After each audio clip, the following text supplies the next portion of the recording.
ଜୟ ଜଗନ୍ନାଥ ସାଙ୍ଗମାନେ, ଆଉ ଏକ ଶିକ୍ଷଣୀୟ ଭିଡ଼ିଓକୁ ମୁଁ ଆପଣମାନଙ୍କୁ ସ୍ୱାଗତ କରୁଛି, ଯେଉଁଟା ଆମର OTT ବିଷୟରେ ଅଛି। ତେଣୁ ଚାକିରି ନିୟମିତ ପାଇଁ OTT ବାଧ୍ୟତାମୂଳକ ନୁହେଁ, ଏଇଟା ଆମର ହାଇକୋର୍ଟ କହିଛନ୍ତି। ତେଣୁ OTT ସମସ୍ତଙ୍କ ଉପରେ ଗୋଟିଏ ଯେଉଁମାନେ ଟିଚର ରହିଲେ ସେମାନେ ବାଧ୍ୟତାମୂଳକ ସମସ୍ତେ OTT ଦେବା ପାଇଁ ନିୟମ ରହିଛି। ତେଣୁ ଯେଉଁମାନେ OTT ନ କରିବେ ସେମାନେ ଆଗାମୀ ପଦୋନ୍ନତି ପାଇବା ପାଇଁ ଯୋଗ୍ୟ ହେବେ ନାହିଁ ବୋଲି ବହୁତ ଆମର ଗଣମାଧ୍ୟମରେ ଆପଣମାନେ ଦେଖିଥିବେ। ତେଣୁ ଏହାର ଗୋଟିଏ ବିଚାର ଆମର ହାଇକୋର୍ଟରେ ଚାଲିଥିଲା, ଯେଉଁଟା ତାର ଆପଣମାନେ ଦେଖିପାରେ ଚାକିରି ନିୟମିତ ପାଇଁ OTT ବାଧ୍ୟତାମୂଳକ ନୁହେଁ ବୋଲି ବାହାରିଛି। ତେଣୁ ଚାଲନ୍ତୁ ସେ ବିଷୟରେ ଆମେ ଟିକେ ଆଲୋଚନା କରିବା। OTT କାହା ପାଇଁ ବାଧ୍ୟତାମୂଳକ ନୁହେଁ ଆଉ କାହା ପାଇଁ ବାଧ୍ୟତାମୂଳକ ସେ ବିଷୟରେ ଆମେ ଟିକେ ଆଲୋଚନା କରିବା। ତେଣୁ ଦେଖନ୍ତୁ, ଏଇଟା ଚାକିରି ନିୟମିତ ପାଇଁ OTT ଯୋଗ୍ୟତା ବାଧ୍ୟତାମୂଳକ ନୁହେଁ ବୋଲି ଓଡ଼ିଶା ହାଇକୋର୍ଟ କହିଛନ୍ତି।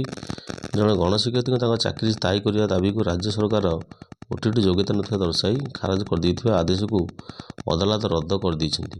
ବିଚାରପତି DK ଶ୍ରୀପଦ ମାମଲାର ରାୟ ପ୍ରକାଶ କରି ଆବେଦନକାରୀଙ୍କୁ ନିୟମିତ କରିବା ସହ ସରକାରଙ୍କର ଦ୍ୱାରା ଦିଆଯାଇଥିବା 2005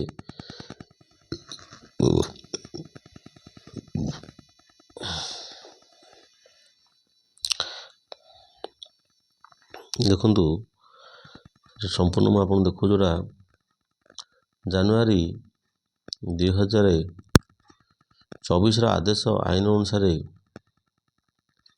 ତ୍ରୁଟିପୂର୍ଣ୍ଣ ବୋଲି ରାୟରେ ଦର୍ଶାଇଛନ୍ତି। ଆବେଦନକାରୀଙ୍କ ଚାକିରି 2008 ଫେବୃଆରୀ 16 ନିୟମିତ ବୋଲି ଧରିବା ସମସ୍ତ ସେବା ସଂକ୍ରାନ୍ତ ଲାଭ ଦେବାକୁ ଅଦାଲତ ନିର୍ଦ୍ଦେଶ ଦେଇଛନ୍ତି। ଆବେଦନକାରୀ ସନ୍ଧ୍ୟାରାଣୀ ମିଶ୍ର 1998ରେ ନନ୍ ଫର୍ମାଲ ଇନ୍ଷ୍ଟ୍ରକ୍ଟର ଭାବରେ ନିଯୁକ୍ତ ହୋଇଥିଲେ। 2001ରେ ସେ ଏଜୁକେସନ ଭଲ୍ୟୁଣ୍ଟିୟର ଭାବେ ପୁଣି ଯୋଗ ଦେଇଥିଲେ। 2008ରେ ସେ ସରକାରୀ ରିଜୋଲ୍ୟୁସନ ଅନୁସାରେ ତାଙ୍କର ଚାକିରି ସ୍ଥାୟୀ କରିବାକୁ ଦାବି କରିଥିଲେ। ସରକାର ତାଙ୍କ ଦାବିକୁ ଖାରଜ କରିବା ସହ ସେ OTT ପାସ୍ କରିନଥିବା ତାଙ୍କର ସେବା 8 ବର୍ଷ ପୂରଣ ହୋଇନଥିବା କଥା ଏବଂ ସେ ଅନେକ ମାମଲା କରିଥିବାରୁ ଲାଭ ପାଇବାର ଯୋଗ୍ୟ ନୁହେଁ ବୋଲି କାରଣ ଦର୍ଶାଇଥିଲେ। ଏହାକୁ ବିରୋଧ କରି ଆବେଦନକାରୀ ହାଇକୋର୍ଟଙ୍କ ଦ୍ୱାରସ୍ଥ ହୋଇଥିଲେ। ଆବେଦନକାରୀ ତାଙ୍କ ପକ୍ଷ ରଖି ଦର୍ଶାଇଥିଲେ ଯେ ଜିଲ୍ଲାପାଳ ଦେଇଥିବା ଯାଞ୍ଚ ରିପୋର୍ଟ ସ୍ପଷ୍ଟ ଭାବେ ଉଲ୍ଲେଖ ରହିଛି ଯେ ସେ ଜଣେ ଗଣଶିକ୍ଷୟିତ୍ରୀ ଭାବେ କାର୍ଯ୍ୟରତ ଥିଲେ ଏବଂ ତାଙ୍କର ଦାବି ଯୁକ୍ତିସଙ୍ଗତ। ଅଧିକାରୀଙ୍କ ଭୁଲ ଯୋଗୁଁ ସେ କିଛି ବର୍ଷ ହେଲା ସେବା ଦେଇପାରିଲେନି, ଏଥିପାଇଁ ସେ ଦୋଷୀ ନୁହନ୍ତି ବୋଲି ଅଦାଲତକୁ ଅବଗତ କରିଥିଲେ। ରାଜ୍ୟ ସରକାରଙ୍କ ପକ୍ଷରୁ ଯୁକ୍ତି କରାଯାଇଥିଲା ଯେ OTT ଯୋଗ୍ୟତା ବାଧ୍ୟତାମୂଳକ। ଆବେଦନକାରୀ 8 ବର୍ଷ ସେବା ପୂରଣ କରି ନାହାନ୍ତି ଏବଂ ବିଭାଗ ଯାହା ଆଦେଶ ଦେଇଛନ୍ତି ତାହା ଠିକ୍। ଅଦାଲତ ଉଭୟଙ୍କ ଯୁକ୍ତି ଶୁଣିବା ପରେ ଜିଲ୍ଲାପାଳଙ୍କ ଯାଞ୍ଚ ରିପୋର୍ଟକୁ ଅଣଦେଖା କରିବା ତ୍ରୁଟି ବୋଲି କହିବା ସହ ଅଧିକାରୀଙ୍କ ଭୁଲ ଯୋଗୁଁ ଆବେଦନକାରୀଙ୍କୁ ଲାଭ ନ ଦେବା ଅସାମ୍ବିଧାନିକ। ନିଯୁକ୍ତି ନିୟମିତ ପାଇଁ OTT ବାଧ୍ୟତାମୂଳକ ନୁହେଁ। ତେଣୁ ଆବେଦନକାରୀଙ୍କ 2008 ଫେବୃଆରୀ 2ରୁ ନିୟମିତ ବୋଲି ଧରାଯିବା ସହ ସମସ୍ତ ଆର୍ଥିକ ଲାଭ 3 ମାସ ମଧ୍ୟରେ ପ୍ରଦାନ କରିବାକୁ ନିର୍ଦ୍ଦେଶ ଦେଇଛନ୍ତି। ରାଜ୍ୟ ସରକାରଙ୍କ ପକ୍ଷରୁ AGA ଶରତ ଏବଂ ଆବେଦନକାରୀ ପକ୍ଷରୁ ଆଇନଜୀବୀ ବିଶ୍ୱବିହାରୀ ମହାନ୍ତି, ମନୋଜ ପାଣିଗ୍ରାହୀ, ଲୋପାମିତ୍ର ପରିଡ଼ା ପ୍ରମୁଖ ମାମଲା ପରିଚାଳନା କରୁଥିଲେ। ତେଣୁ ଦେଖନ୍ତୁ, ଚାକିରି ନିୟମିତ ପାଇଁ OTT ଆମର କ'ଣ ନା ବାଧ୍ୟତାମୂଳକ ନୁହେଁ ବୋଲି ଏଇଟା ଗୋଟିଏ ଯେଉଁ ପେପରରେ ବାହାରିଛି। ତେଣୁ OTT ତ ସମସ୍ତ ଟିଚରମାନଙ୍କ ପାଇଁ ସରକାର ବାଧ୍ୟତାମୂଳକ କରିଛନ୍ତି। କାହିଁକି ନା OTT ନହେଲେ ଏଇଟା ଗୋଟେ ଶିକ୍ଷାର ଗୋଟେ ଯେଉଁ ଭଲ ଶିକ୍ଷା ପିଲାମାନେ ପାଇପାରିବେ ନାହିଁ। କାହିଁକି ନା OTT ଗୋଟେ ମାନଦଣ୍ଡ ସଦୃଶ, ଯେଉଁଟା ଆପଣ ଯଦି ସେଇଟା ପିଲାମାନଙ୍କୁ କେମିତି ପାଠ ପଢ଼େଇବେ, ପିଲାମାନଙ୍କର ଯେଉଁ ବୌଦ୍ଧିକ ସ୍ତରଟା କେମିତି ଜାଣିବେ, ସେ ବିଷୟରେ ଆପଣ OTTରେ ଯଦି ଦକ୍ଷତା ହାସଲ କରିଛନ୍ତି ତାହେଲେ ଆପଣ ଜଣେ ଭଲ ଟିଚର ହେବା ପାଇଁ ଯୋଗ୍ୟ ବୋଲି ବିବେଚିତ ହୋଇପାରେ। ଯେଉଁମାନେ ନୂଆ ସବୁ ପୋଷ୍ଟିଂ ପାଉଛନ୍ତି ସେମାନେ ତ OTT କରିକି ତାଙ୍କର କାର୍ଯ୍ୟରେ ଯୋଗ ଦେଉଛନ୍ତି ଏବଂ ଯେଉଁମାନେ ଆମର ଆଗରୁ ଚାକିରି କରିଛନ୍ତି, ଯେଉଁମାନେ ଆମର ପୁରୁଣାରେ ଅଛନ୍ତି, ଯେଉଁମାନେ ସବୁ ଟିଚରମାନେ ସେମାନେ ମଧ୍ୟ ତାଙ୍କୁ ମଧ୍ୟ କୁହାଯାଇଛି ଯେ ଯଦି ତୁମେମାନେ OTT କ୍ଲିୟର ନ କରିବ ତାହେଲେ କ'ଣ ହେବ ନା ସେମାନଙ୍କର ଆଉ ପଦୋନ୍ନତି ହୋଇପାରିବ ନାହିଁ। ତେଣୁ ସେମାନେ ମଧ୍ୟ OTTରେ ଆବେଦନ କରିଛନ୍ତି, ଆଉ କେତେଜଣ ମଧ୍ୟ କ୍ଲିୟର କରିସାରିଲେଣି। ତେଣୁ ଯେଉଁମାନେ OTT କରିନାହାନ୍ତି ସେମାନେ ମଧ୍ୟ ଚେଷ୍ଟା କରି OTT ନିହାତି କରନ୍ତୁ, ଯେଉଁଟା କ୍ଲିଅର କରନ୍ତୁ। ତାର ତ ପେପର୍ 1 ପେପର୍ 2 ଅଛି, 2ଟା ପେପର୍ ଅଛି।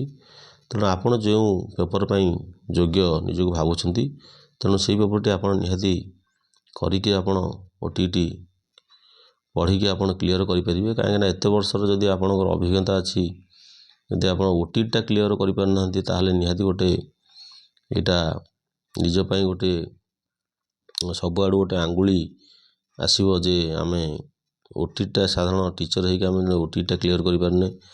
ତେଣୁ ତା ପାଇଁ ତ କୌଣସି ନିୟମ ନାହିଁ ଯେ ଏଇଟା ଥରେ ହିଁ କ୍ଲିଅର କରିବାକୁ ପଡ଼ିବ। ତେଣୁ ପ୍ରତି 6 ମାସରେ OTT ବାହାରୁଛି। ତେଣୁ ଯେଉଁମାନେ OTT କରିନାହାନ୍ତି, ତେଣୁ ଆବେଦନ କରି OTTରେ ଲାଗି ପଡ଼ନ୍ତୁ।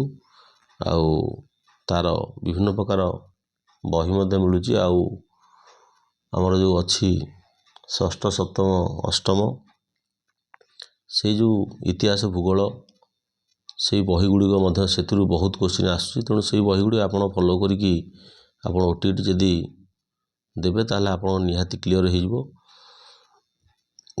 ଆଉ ରହିଲା ପେଡ଼ାଗୋଜି କଥା, ଯେଉଁଟା ଶିକ୍ଷା ମନୋବିଜ୍ଞାନ, ସେଇଟା ତ ଆପଣ ଯଦି ଆପଣ ଥରେ ଦୁଇଥର ବାରମ୍ବାର ସେଗୁଡ଼ାକ ଟିକେ ଦେଖିଦେଲେ ସେଗୁଡ଼ା ବି ମଧ୍ୟ ମନେ ରହିଯିବ। ତେଣୁ OTT ଆପଣ ଆରାମସେ କ୍ଲିଅର କରିପାରିବେ।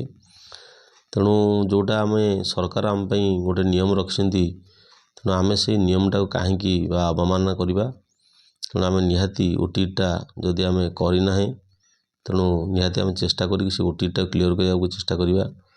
କାହିଁକିନା ଏଇଟା ସବୁଆଡ଼ୁ ଗୋଟେ ଆମର ଚାକିରି ପ୍ରତି ମଧ୍ୟ କ'ଣ ନା ଗୋଟେ ରହୁଛି ଯେ ଆମେ ପଦୋନ୍ନତି ପାଇପାରିବା ନାହିଁ। ସମସ୍ତେ ସେମ୍ ଜାଗାରେ ସେମ୍ କ୍ୱାଲିଫିକେସନରେ ଯଦି ଆଉ ଜଣେ ଉପର ପାଇବାକୁ ଯାଇପାରୁଛି, ତେଣୁ ଆମେମାନେ କାହିଁକି ବା ନ ଯିବା। ତେଣୁ ଆମେମାନେ ମଧ୍ୟ ସେଇ ପିଲାଙ୍କୁ ସେଇ ବିଷୟ ପଢ଼ାଉଛେ, ସେଇ ଜିନିଷ ଆମେ ସ୍କୁଲମାନଙ୍କରେ ସେଇ ବିଷୟ ପଢ଼ାଉଛେ। କିନ୍ତୁ ଆମେ ଦେଖିଲା ବେଳକୁ ଯଦି ଆମେ OTTଟା କ୍ଲିଅର ନ କରିପାରିବା, ତାହେଲେ ଆମମାନଙ୍କ ପାଇଁ ଗୋଟେ ନିହାତି ଗୋଟେ ଏଇଟା ଗୋଟେ ସୂଚନା ଗୋଟେ ଆସିବ ଯେ ଏମାନେ OTT କ୍ଲିଅର କରିପାରୁନାହାନ୍ତି। ତେଣୁ ସେଥିପାଇଁ ଆପଣମାନେ ଯେଉଁମାନେ କ୍ଲିଅର କରିନାହାନ୍ତି, ସେମାନେ ନିହାତି କ୍ଲିଅର କରନ୍ତୁ ଏବଂ ସାର୍ଟିଫିକେଟକୁ ନିଜ ପାଖରେ ରଖନ୍ତୁ। ଏହା ଭବିଷ୍ୟତରେ ଆପଣଙ୍କ ନିହାତି କାମରେ ଆସିବ। ଆଉ ଆପଣଙ୍କୁ କୌଣସି ମତେ ଆଉ ଯେଉଁ ପଦୋନ୍ନତିରୁ କେହି ବଞ୍ଚିତ କରି ରଖିପାରିବେ ନାହିଁ। ତେଣୁ ଏଇଟା ଥିଲା ଗୋଟିଏ ଆପଣମାନଙ୍କ ପାଇଁ ସୂଚନା। ଇଏ ତ ଯେଉଁଟା ମୁଁ ଆପଣଙ୍କୁ ପଢ଼ି ଶୁଣେଇଲି ବା ଦେଖେଇଲି, ସେଇଟା ହେଉଛି ଗୋଟିଏ ଆମର ମାନ୍ୟବର ଓଡ଼ିଶା ହାଇକୋର୍ଟଙ୍କର ଗୋଟିଏ ଭଲ ରାୟ, ଯେଉଁଟା ସେଇ ଭଉଣୀ ଜଣକ ଯେଉଁ ଆବେଦନ କରିଥିଲେ ସନ୍ଧ୍ୟାରାଣୀ ମିଶ୍ର, ତାଙ୍କ ବିଷୟରେ ଏଇଟା ବାହାରିଛି। ଯାହା ହଉ, ସିଏ ତ ନିହାତି ଯେଉଁ ଏହାର ଫାଇଦା ପାଇବେ, ଯେଉଁଟା ବିନା OTTରେ ମଧ୍ୟ ସିଏ ତାଙ୍କର ଯେଉଁ କରିପାରିବେ, ଯେଉଁ ତାଙ୍କର ନିୟମିତ ହେବା ପାଇଁ ସେ ରାୟ ଶୁଣେଇଛନ୍ତି। ତେଣୁ ଯେଉଁମାନେ OTT କ୍ଲିଅର କରିନାହାନ୍ତି, ସେମାନେ ଏବେଠାରୁ ଯଦି ଚେଷ୍ଟା କରିବେ, ନିହାତି 6 ମାସ ବର୍ଷ ଭିତରେ ନିହାତି OTT ଆପଣଙ୍କ ପାଖରେ OTT କ୍ଲିଅର କରି ସାର୍ଟିଫିକେଟ୍ ମଧ୍ୟ ଆପଣ ହାସଲ କରିପାରିବେ। ତେଣୁ ରଖୁଛି ସାଙ୍ଗମାନେ, ଭିଡ଼ିଓଟି ଭଲ ଲାଗିଲେ ନିହାତି ଚ୍ୟାନେଲଟିକୁ ସବସ୍କ୍ରାଇବ୍ କରିବେ ଏବଂ ଲାଇକ୍, ସେୟାର, କମେଣ୍ଟ ମଧ୍ୟ ଯଦି କିଛି OTT ବିଷୟରେ ବୁଝିବାର ଥିବ, ତାହେଲେ ଆପଣମାନେ କମେଣ୍ଟ ମାଧ୍ୟମରେ ଜଣାଇ ପାରିବେ। ଏହିଭଳି ସୁନ୍ଦର ଭିଡ଼ିଓ ଏବଂ ଶିକ୍ଷଣୀୟ ଭିଡ଼ିଓ, ଶିକ୍ଷା ସମ୍ବନ୍ଧୀୟ ଭିଡ଼ିଓ ଆପଣମାନେ ମୋ ଚ୍ୟାନେଲ ମାଧ୍ୟମରେ ପାଇପାରିବେ। ତେଣୁ ଆଜି ତ ସମୟ ହୋଇଗଲାଣି, ରଖୁଛି।